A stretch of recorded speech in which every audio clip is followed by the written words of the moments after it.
Vamos para o prefácio? Salmo 48 costuma ser considerado o Salmo 23 dos moradores das cidades. Grande é o Senhor, muito digno de ser louvado, na cidade do nosso Deus. É a presença de Deus na cidade que a torna bela e imponente. Alegria de toda a terra, a cidade do grande rei. O fato de Deus identificar-se de tal modo com uma cidade terrestre deve nos alertar para através dos olhos de Deus, enxergar o potencial das cidades de hoje. As cidades, porém, arregimentam-se frequentemente contra Deus. Esse era o tipo dominante de cidade quando a Bíblia foi escrita. Jesus, Moisés, Davi, Daniel e a maioria dos outros profetas bíblicos tiveram que lidar com as cidades, algumas das quais eram enormes para aquela época. Nínive era tão grande que uma pessoa levava 3 dias para atravessá-la a pé, tendo mais de 120 mil pessoas. Babilônia tinha 16 quilômetros de muro, rodeando uma grande população e construções monumentais que incluíam uma das 7 maravilhas do mundo antigo. Éfeso, do Novo Testamento, tinha iluminação pública ao longo de sua principal artéria, a famosa Arcadiane. Roma, Alexandria, Antioquia, Atenas, Corinto, Suzã e Tebas estavam entre as grandes cidades dos tempos bíblicos. Paulo foi evangelista pioneiro do cristianismo nas grandes cidades do Império Romano. Pedro, Filipe, Apolo e outros líderes cristãos também evangelizaram cidades.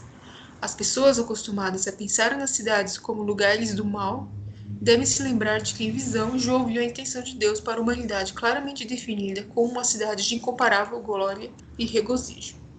Quando Jesus andou na terra, percorria todas as cidades e povoados, ensinando, pregando e curando. As multidões o tocavam profundamente. Vendo ele as multidões, compadeceu-se delas, porque estavam como ovelhas que não têm pastor. Hoje, a maior parte da população mundial mora em cidades. Importa-se Jesus menos com essas pessoas do que se importava com os habitantes das cidades há 2000 anos? Não é de admirar que Ellen White tenha recebido tantos conselhos sobre habilitar a igreja para o abrangente evangelismo e ministério urbano. Mesmo assim, suas instruções acerca do trabalho nas cidades são bem menos conhecidas do que seus apelos para moradia em ambientes mais rurais. A breve compilação Vida no Campo trouxe uma atenção bem merecida a esses apelos. Como complemento a essa coleção, o presente volume, Ministério para Cidades, tem o objetivo de ajudar os leitores a entender o plano de Deus para o trabalho na cidade, preparado no Escritório do Patrimônio Literário de Ellen White.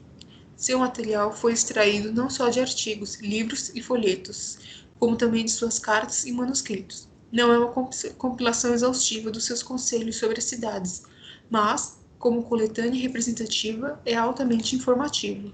Cobre muitas áreas da instrução que Ellen White recebeu para a Igreja e sua atividade em favor das cidades do mundo. Para auxiliar o leitor, são mencionados os anos das declarações incluídas neste volume. No caso de cartas e manuscritos, o número indica o ano em que foram escritos. Para as outras fontes, o ano da primeira publicação nessa forma.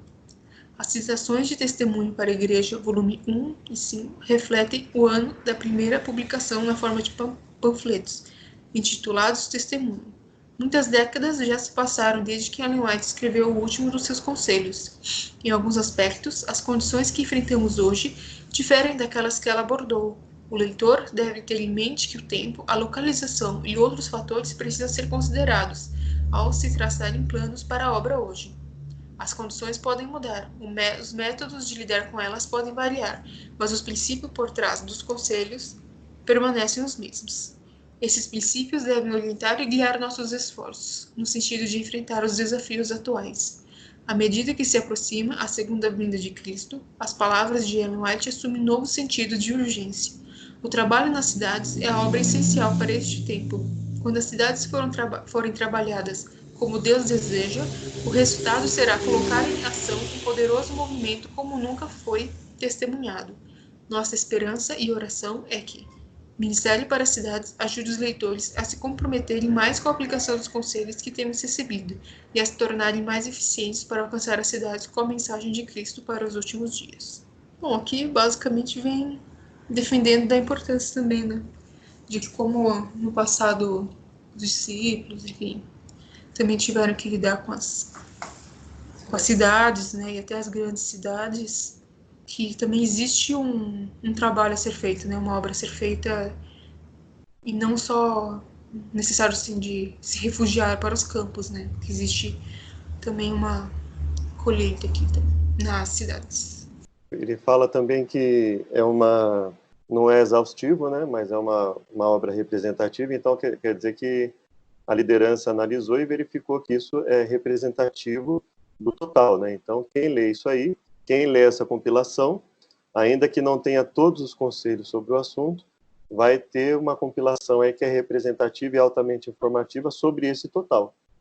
Então, né, dificilmente, se nós analisarmos esse conteúdo, alguém vai alegar depois que não foi analisado nada que represente esse total dos conselhos sobre o assunto, né? Então, acredito que nós temos aí condição de, por essa obra, ou seja, se ele está falando que é representativo, uma pessoa que lê essa compilação consegue ter uma ideia clara de tudo que Ellen White pregava a respeito do ministério para as cidades, né?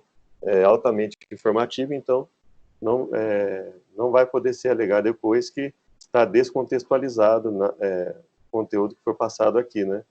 Então, a gente tendo essa noção, nós vamos estudando, né? E quem quiser, durante a semana também, analisar em casa, ver os livros que foram a fonte dessas informações que estão aqui e enriquecer o estudo também, a gente vai fazendo assim, né?